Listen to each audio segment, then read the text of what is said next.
is up, guys? It's Jen. Welcome to Sober Like Me, where we discuss all things related to addiction, recovery, and just finding yourself and creating a new life.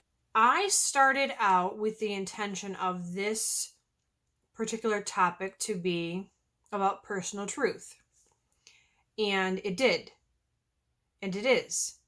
However, I got off on a little bit of a tangent. There's so much I could talk about. And there is a trigger warning in here. I just want you guys to know there is a spot where I talk about my mom's overdose and I get very, very, I ugly cry. And I just want you to know it might be triggering. And I'm okay. I can normally talk about it fine. It just hit me today, for whatever reason. And I just wanted you to know if that's something that might bother you, this might not be the best episode to watch. I thought about cutting it out. I thought about cutting it down. I thought about rearranging it. But I feel sometimes the best conversations that we can have are kind of off the cuff, off the beaten path, and just honest. Today, you're going to get personal truths, how culture affects you in your decision making, how painful it is for a parent to overdose, and yeah, there's a lot of topics going on. So hopefully during the editing process, I can get it so that it's cohesive. We will see. This could be good for me. Lately I was feeling like I need a purpose.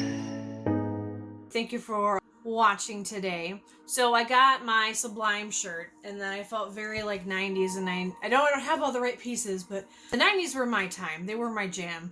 I was a teenager. I went to high school from 94 to 97. I remember going to concerts at 4 years old. I think I saw Joan Jett when I was 4.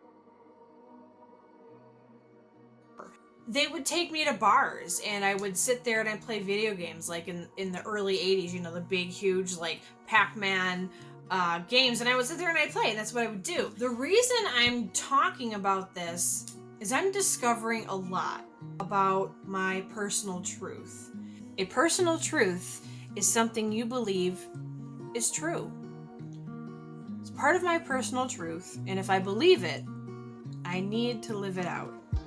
Personal truths are unique and based on your perspective of life experiences. It's funny, the longer I'm sober, the more I'm able to peel back the layers, and I just see how culture, society, the way we were raised, how every decade has their own problems and issues, and I guess I'm just going to kind of talk about that today. I wore the different hats and I wore the different costumes and I looked the different ways, and I think that now I'm more of me than ever. There's so many subtle spots in life that shape who you are. Somebody could be in your life for 5 minutes and it has a lasting impact. I've always been kind of obsessed with pop culture. I always love to perform and be on stage. There is for me no greater high than being on stage. I just do. And I'm not the best performer. I can sing a little bit. Went to high school with some really, really good singers, and I said, there's no way that I could ever be like them, right? So I kind of switched over to comedy and just being silly and goofy, and that's kind of, what I've done, and then I lost that part. At the time, I just always told myself, well, that's not for me because I'm not smart enough, I'm not pretty enough, I'm not good enough, I'm not funny.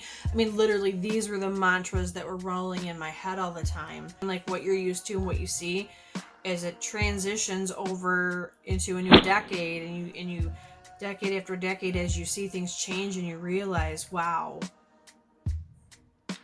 Some people do great and they make the great decisions, and at the time, I just always told myself, well, that's not for me. In the 90s, obviously, drugs were a huge thing. The high school I went to was lovingly referred to as heroin high, and then the year, I believe it was the year after I graduated in 1998, it was referred to as suicide high, because there was a group of suicides. It was just a block of time that was so much fun, and yet so devastating. Growing up the way I did around music and culture and just being around bars, and it was normal. There was this dichotomy though, that my mom was working in a mental hospital. She always taught me, we always discussed a lot of things, for mental illness. And the huge dichotomy was that while she was working in a mental health facility and studying psychology and teaching me about our family and our genetic, predisposition to substance use disorder, she was simultaneously using. And although I didn't know that when I was younger, or even honestly a teenager, she held it really well. She was very, very much a functional addict, probably, and the apple did not fall far from the tree. I had a lot of mixed messages. My parents were complete opposites on a lot of things. They loved each other, they loved me, but everything was kind of always crazy in my head.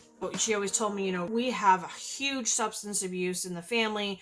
Don't try this, don't try that. So I would limit myself to the stuff that I thought wouldn't get me addicted, right? My personal truth was I wasn't skinny enough. I didn't look good. I was ugly. And as an adult now, I realized that, you can craft and hone yourself to be whatever fits, right? As I sit here and say this in front of you wearing this, it's just it's more like a fun thing now. But yeah, it just influenced me a lot. And I carried a lot of sadness with me. I need to drink something. I carried a lot of sadness with me when I stopped being creative. And my personal truth kept me from being creative. And I looked for that with drugs. Anything that would make me cooler, chill.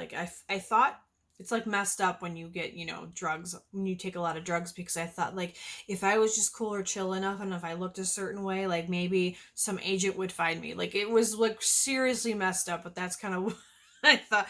I don't think that stuff now. I'm over that, But wow, my personal truth really fucked up my life. It fucked it up. I was a young mom, and the one thing I think that really was helpful is that I've been with the same man for ever and a day. We met in 99. We're still together, we're married. But we had kids young. And we were underprepared. And everyone's like, oh, you're never prepared. No, we were really underprepared. I had the love and the skills to take care of a child, but I did not have the finances. And so when my kids were little, I went to nursing school, and as I worked as a nurse, and I loved it. I didn't realize I never realized I was smart, but I guess, you have to be smart to be a nurse. There's a lot you have to learn when you're in school. Basically, they tell you at orientation, if you have a life, get rid of it. If you have children, adopt them out. If you need socks that are dirty, you don't have time to wash them, go buy new ones. Literally that was part of the speech, and it was joking, but it was telling. That's where I became addicted. I know this is going to be morbid, so, but it's one of the things that helps me, right? So, this is really hard to look at right now. So bear with me. I've been really emotional lately, and I don't know if it's because it's coming up, but so I know this is my mom's death certificate. On the bottom, it says, here, I'll show you. You can look at it. I'll see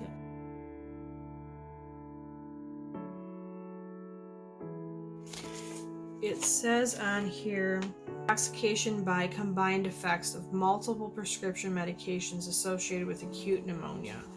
And so when you go into respiratory depression or respiratory arrest from ingesting too much medication, your system shuts down and your body fills up with fluid, and your lungs are usually the ones that are the first to go. And so that's part of respiratory arrest. I know it's been 10 years and stuff since I've been a nurse, so that's probably not as accurate as I remember, but that's the gist of it.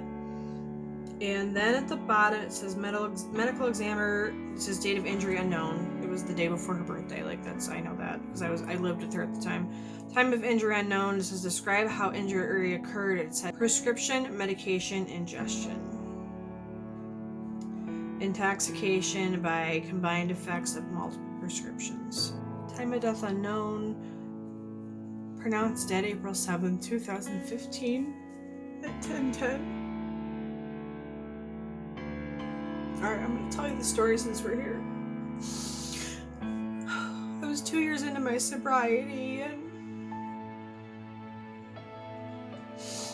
my mom was high on prescription pills. You know, in the 90s, that's what started. That's what this whole conversation is about, actually, to circle back. The 90s is when, like, all the drug companies and everything were, oh, let me get a tissue.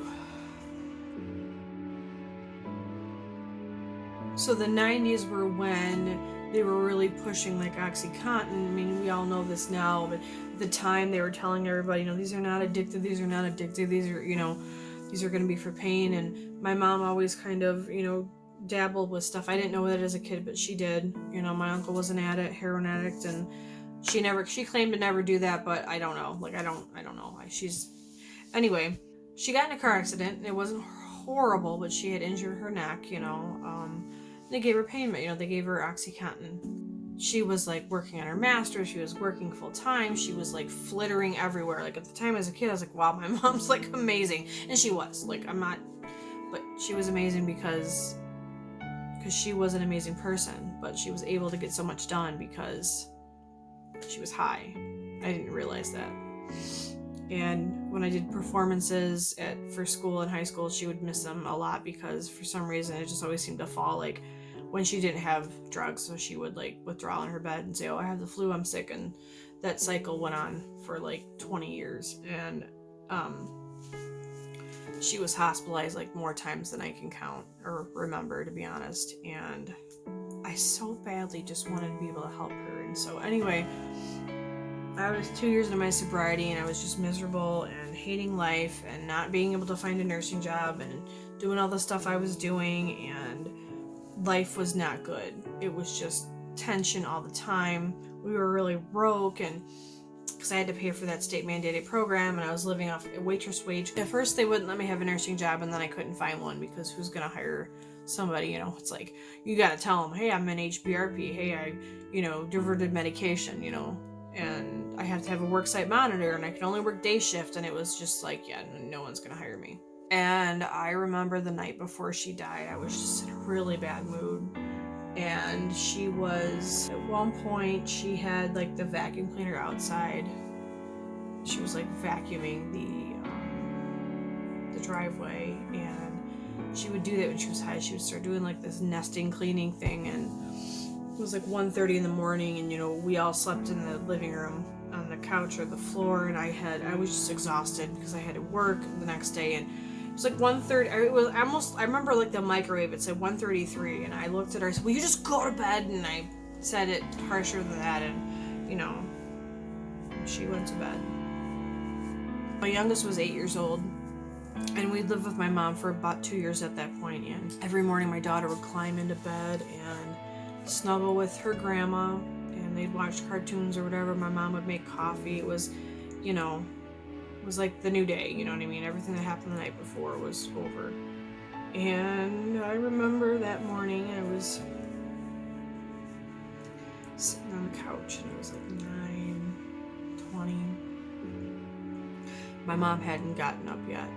Sometimes she slept in, especially when she didn't have pills. You know, we had an agreement. We would drive her to get her medications, and we would dispense them. Actually, my sister would dispense them because I didn't want to be the dispenser. My sister lived with us too. It was good times. There was like 8 of us in a small house, small trailer. But anyway, my daughter, who at the time was 8, crawls into bed with grandma, and she comes out rather rapidly, running down the hall, and she said, Mama, something's wrong with grandma. And I knew. I just knew. And I go in there, and she's in rigor. She's ice cold. And even though, like, I have training, like, I know when somebody's dead, like, obviously, but I went in her room and I just shook her and I said, Mom,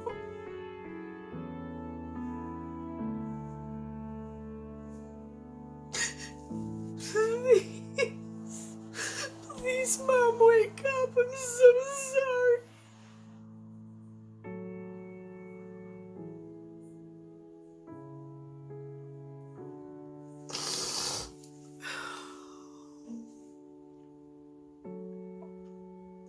she was gone.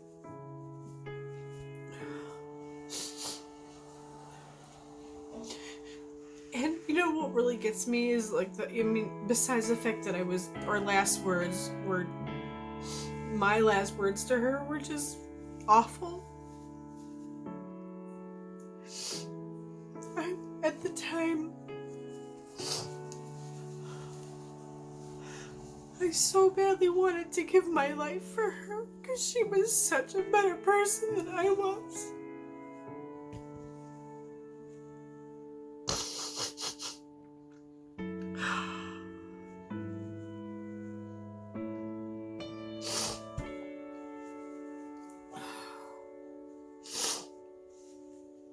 And that's when my personal truth started to change. And I told myself, I said, you have to grow the hell up. You have got to do whatever it is you need, whatever is in here that's not right. You have to promise yourself that you're going to do whatever it is to get right in the head. Mentally, physically, which I'm still working on, by the way, I know. But I made a promise to myself, I'm gonna get right, like everything. Because if I'm not mentally well, and I have all these weird personal truths, nothing is ever gonna get better. And so, again, this is morbid. And I don't normally cry like this when I see it, because I have dealt with this, but this doesn't need to happen. This does not need to happen. There should be Narcan in every damn house right now. If she had Narcan, she might still be here, and she might have finished school, and she might have been a psychiatrist like she always had. She would have been a damn good one. She doesn't have the chance. Yeah, she chose to take those pills. But when people were told that it was okay and they weren't addictive, once you get into that we didn't know then. Like, once you get into that addictive cycle, we didn't realize how the brain chemistry changed, right? Now we know. And so, at first, using is a choice, right? We take it, we take too many, But eventually, our brain gets hijacked by the chemicals, and we make choices that we think, well, we're fine, it's okay. Your personal truth can change. Your situation can change. You gotta deal with the stuff. You just got to. I will miss my mom forever, but I promise myself that I will walk in her legacy and I will complete what she wanted to do. Okay, that's about all I have today, so here's the deal. Take care of yourselves. Don't, like, for real, please take care of yourselves. There has been so much death. I have lost so many family members. We need to change. We need to figure out what's wrong on the inside, on the outside. And we don't need to be treated like, if we're in a situation that is toxic, we don't need to be there. We need to learn to get out and stick up for ourselves. We have so much going on right now in the world, and this is coming from like a white woman, okay? Like, I know there's a lot of political unrest, and like, it just kills me, but there's so many problems, and I focus on addiction because that's what I know. But every day I just kind of go, I'm gonna be a good human today. God, change my heart and have me be a vessel for your voice. Walk in my mom's footsteps. Help people, because aside from drugs, that's all she did. If you've read the book The Giving Tree, that was my mom.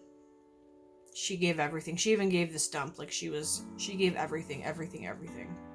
And she didn't fill up her own cup.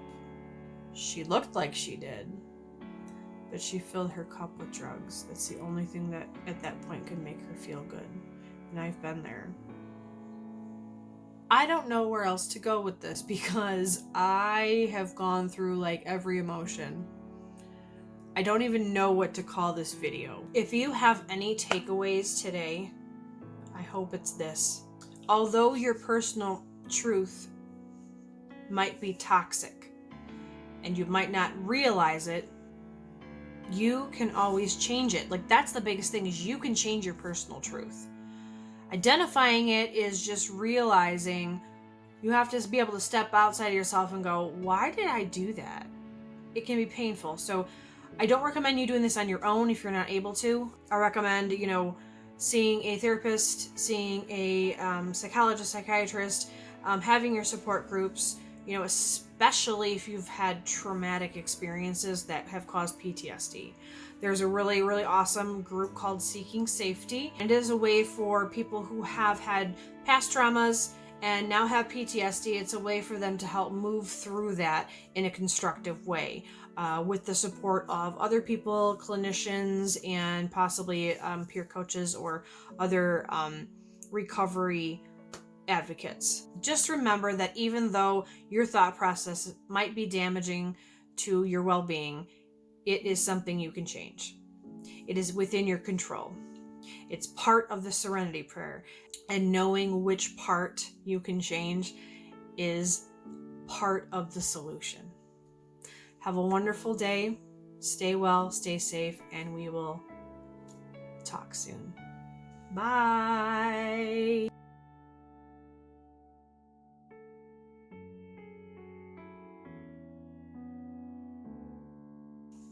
I seriously don't know how I just got through that. I don't even know if people are gonna want to see something like that, I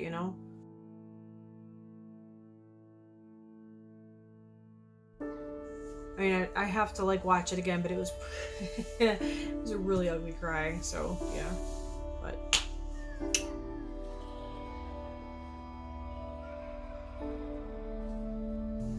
why is there always somebody loud driving by every time?